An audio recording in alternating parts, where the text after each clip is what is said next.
This episode of Tech News Day is sponsored by Vincero Watches, and we'll tell you all about their awesome watches in just a bit. But first, looks like YouTube's been doing a bit of winter cleaning before everyone packs their bags and heads home for the holidays to look back at a year filled with pride and accomplishment on their wonderful website where nothing ever goes wrong. No.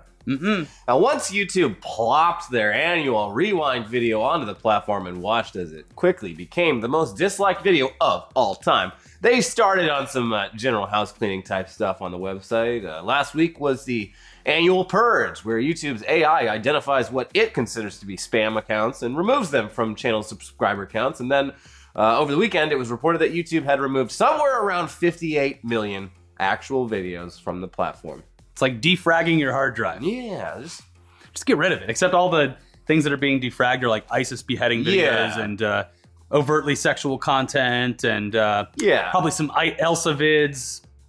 Now, there's a few Elsa vids left over. Yeah. Have you seen the recent one with the like where they're hanging out with kids, but they're just like showing their panties?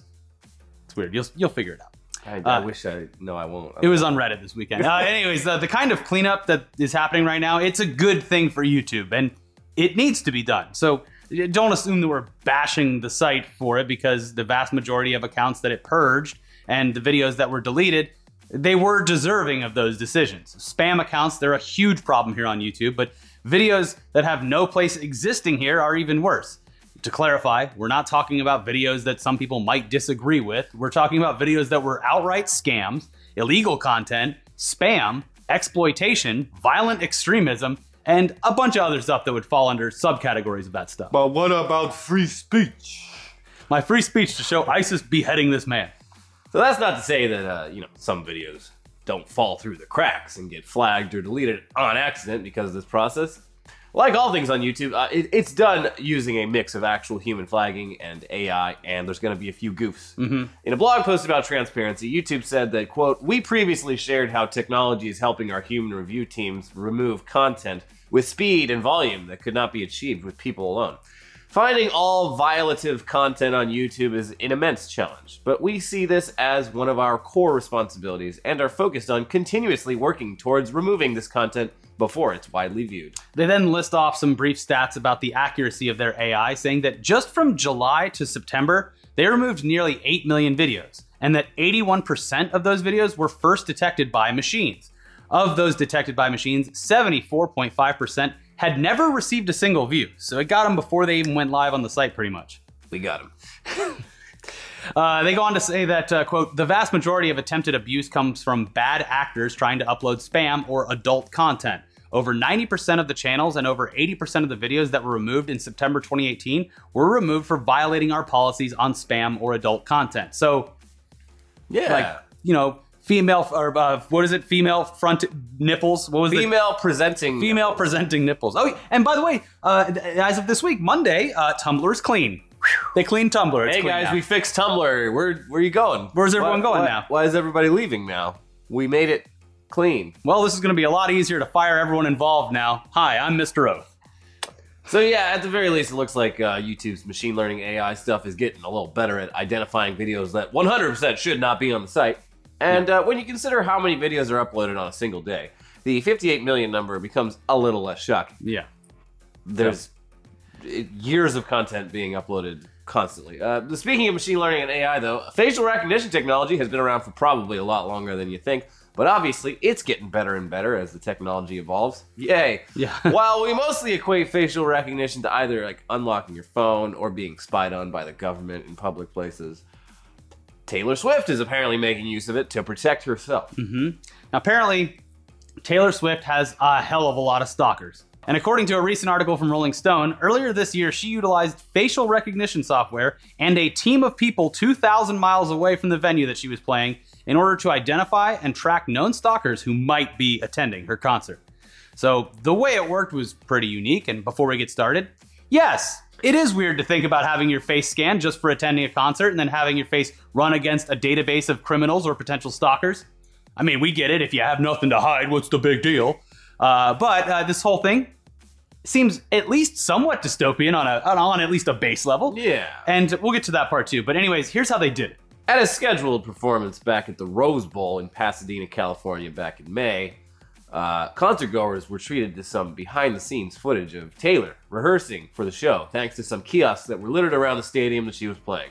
According to someone working as chief security officer at a company called Oakview Group, as reported by Rolling Stone, while her fans were watching these pre-recorded videos, the images were being transferred to a Nashville command post where they were cross-referenced with a database of hundreds of the pop stars' known stalkers. So it's like, hey, you want to come see some Taylor footage? You go over there, and it's like, we got him. Just scanning. Yeah. It's Brilliant.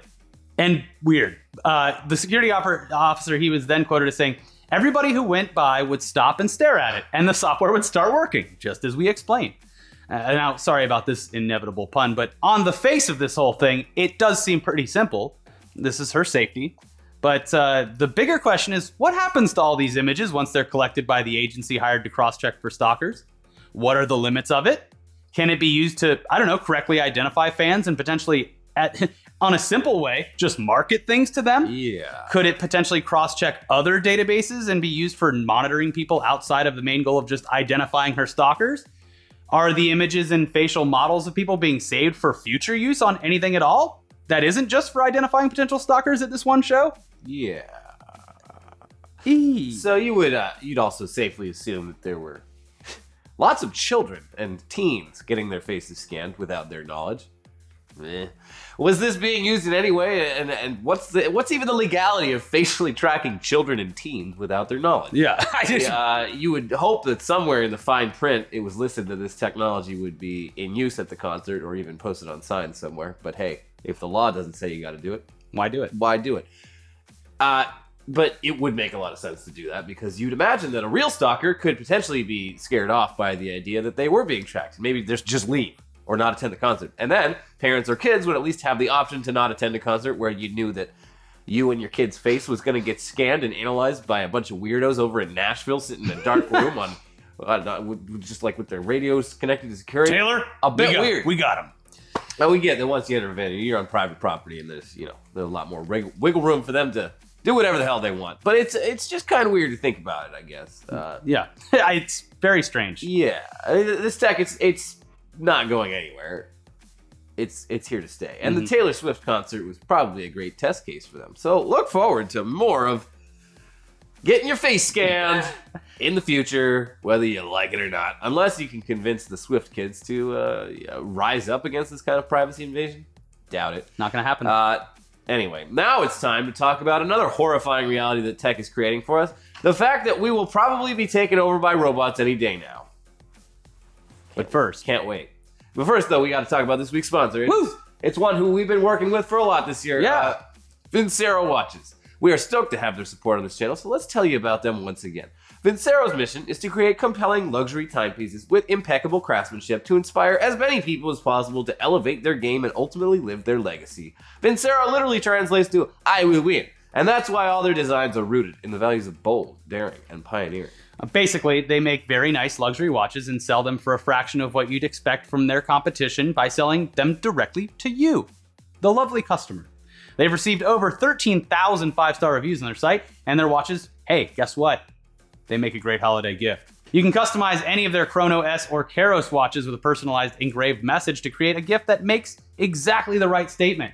And if you go to our custom link, vincerowatches.com/newsdaydecember, and enter code NEWSDAY at checkout, you're going to get 15% off your entire order. Take that 15% and buy yourself something nice. Anyways, yeah, again, that's vincerowatches.com/newsdaydecember. There's a link in the description below. Support the sponsors for supporting the shows, and you're going to be able to pick out a nice watch for yourself. A perfect watch, in fact. Yeah. You're going to get an engraved custom message. And when you use the promo code, 15% off. Yeah. So do it. Now back to robots. Yeah, as you're probably already well aware, we teeter back and forth pretty frequently about our fear of robots and their inevitable takeover. Sometimes companies like Boston Dynamics upload videos that show off the incredible skills that these robots are starting to master. Sometimes it's them looking dumb and slipping on banana peels. They're just like us. Sometimes it's a robot that's designed to jerk you off and turn us all into lazy, horny pieces of shit who won't even need to attempt to procreate anymore. Sometimes it's Santa's sleigh being pulled by a bunch of robot reindeer. Cute. Yeah. But at least those are all working prototypes of robots. This next one, though, it's not fooling anybody. And this is so fucking tasty. When you think about Russian bots, it's probably safe to assume you're actually thinking about human people sitting inside of buildings trolling other people on Twitter and YouTube, or buying up fake advertisements on Facebook and Instagram that are meant to divide everyone else. It turns out that not only are the bots you've heard of online manned by real people, the actual robots in Russia are as well. At a recent youth forum dedicated to robotics, a humanoid robot was shown off on stage. Wow. And their state-run media outlets reported on this incredible innovation in Russian robotic technology. On Russia 24, they praised the robot, and according to news outlets who translated all this reporting, they said that Robot Boris has already learned to dance, and he's not that bad. Wow. Look out, dance floor. Here comes Robot Boris. All those dancing jobs are going to be taken over. Oh, it's me, Robot Boris, Russian robot. Actual, real robot. Now, during the stage demo, the robot, he stood there randomly moving as if programmed to look and move exactly like you would assume a robot would if you've ever seen a sci-fi movie or anything like that. He had an LED face that showed expressions. He had a robotic-sounding voice. He even got the whole crowd moving along with that previously mentioned dance routine.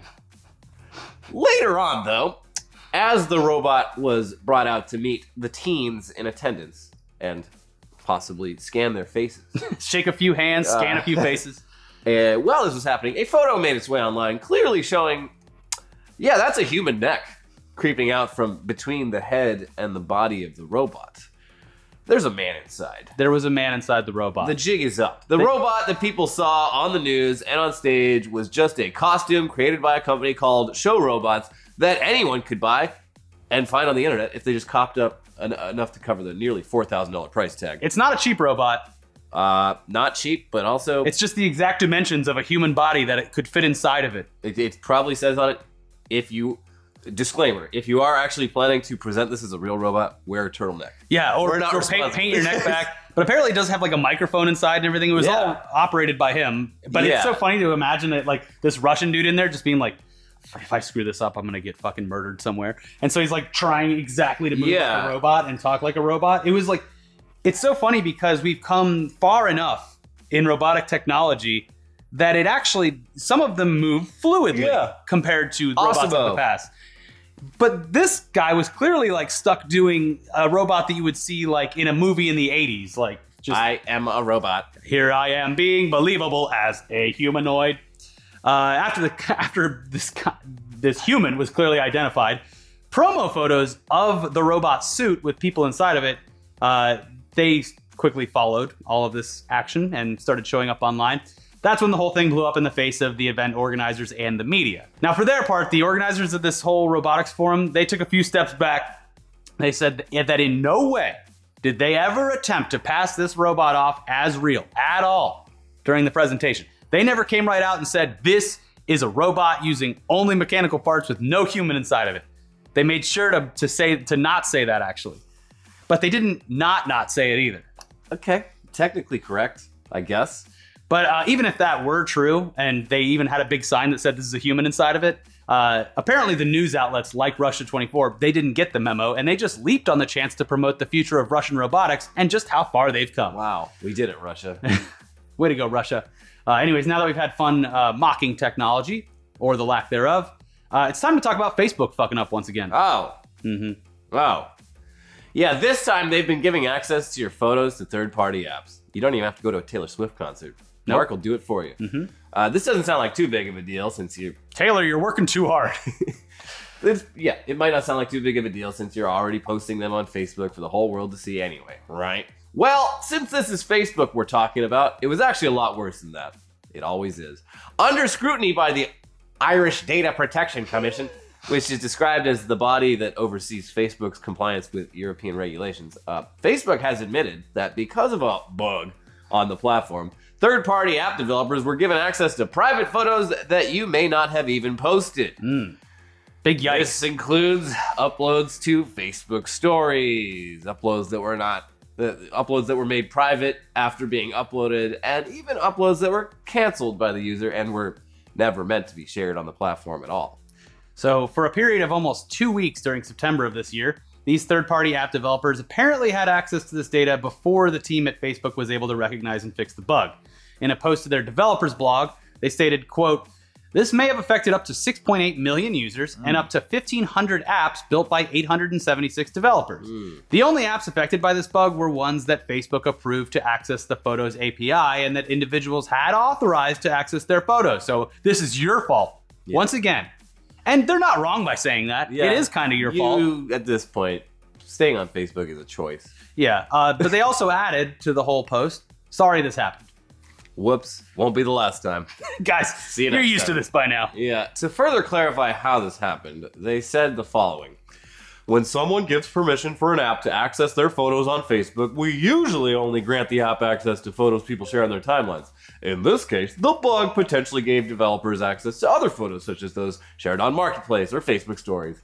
The bug also impacted photos that people uploaded to Facebook but chose not to post. For example, if someone uploads a photo to Facebook but doesn't finish posting it, maybe because they've lost reception or walked into a meeting, we store a copy of that photo for 3 days so the person has it when they come back to the app to complete their post. Which is also... Thanks, Mark. Yeah, they've already started notifying the people that were potentially affected by this bug, so if for some stupid reason you still have a Facebook account, you should have either received a notification about it or there's a link that you can go to for their specific help center, and that will let you see if you were affected by it. And if so, they even tell you which apps were able to access your private photos so that you can place the blame on them and not Facebook, probably. Also, here's a tip, just a random thought. I'm sure you guys have seen the ads for the Facebook home camera called Portal. It's so cute. It follows me around the room. Don't fucking buy that for your parents. Don't fucking buy that for your grandparents. Don't buy it for your cousin. Don't do it. Don't buy it for yourself. Don't buy it for a friend. What do you think you're doing if you fucking buy this thing? It's the most terrible. As soon as I saw it, I was like, "Oh, this sucks. Who makes this?" Yeah, and then it was Facebook, and then I'm just like, "No, Oh, no." yeah. Literally, think. Okay, for a second, just think about all the terrible things that Facebook has been responsible for just this year, and then ask yourself if you want a gigantic camera and screen operated by them following you around and broadcasting that data anywhere. Yeah. Don't worry, we're just tracking your every movement in case you want to hear Despacito. It seems like a fair trade-off. Yeah. Now let's talk about PewDiePie. Specifically the battle between PewDiePie and the media, PewDiePie and T-Series, PewDiePie and himself, and PewDiePie and the world. The whole world. I get so fucking tired of it. It all hit a new peak earlier this week as hackers took over the website of one of his greatest critics, the Wall Street Journal. A message posted on the website titled Wall Street Journal, fuck you, Wall Street Journal public apology to PewDiePie read as follows. Wall Street Journal would like to apologize to PewDiePie. Due to misrepresentation by our journalists, those of whom have now been fired, we are sponsoring PewDiePie to reach maximum subscribers and beat T-Series to 80 million. This, of course, caps off a weeks long, actually not week long. It seems like it's been forever. Competition between PewDiePie and this entertainment company from India. It also follows an oopsie, where he linked out to a channel featuring Nazi imagery and other types of edgy humor, and a fundraising campaign where he raised over $200,000 for a charity focused on child labor in India. He's not all bad. Yeah, no, it's fine. I'm not saying PewDiePie's a bad guy. I'm saying that everything Trouble around does him seem to follow him around, though. Yeah. And- PewDiePie didn't ask someone to hack the Wall Street Journal. Yeah. They just did it because they thought it'd be cool. Yeah. I don't know. And when things happen to PewDiePie, there's a domino effect, and everyone on YouTube suffers the consequences every time. It's like in Full Metal Jacket or The Real Army. When someone screws up and then you're doing PT all day long, just out doing jumping jacks because someone couldn't fold their sheets right. Yeah. And then you make one guy do too many of them, and he shoots Arlie Ermy in the bathroom. Well, that's We've it. all been there. That's it for this week's Tech News Day. It's a bit of a weird week this week because of the holidays. I'm leaving. We've been filming a ton of stuff to put up over the break. I finished editing Tuggies. We did 2 podcasts with Dan Casey. We just filmed a podcast with Danny Fernandez, and we have a couple more things to film before getting out of here. So enjoy this Tech News Day, and I think we'll still have a Weekly Weird and something else this week. But stay tuned for some more year-end content, and we'll see you guys next time. Hit up that Patreon. Give us a Christmas bonus. Smash that bell, destroy that subscribe button. Yeah, pulverize that. Jerk that membership. join Yeah, button. jerk that joiner. Yeah. It's Christmas bonus punish time. that Patreon. Get it done. Get it. Love you. Bye.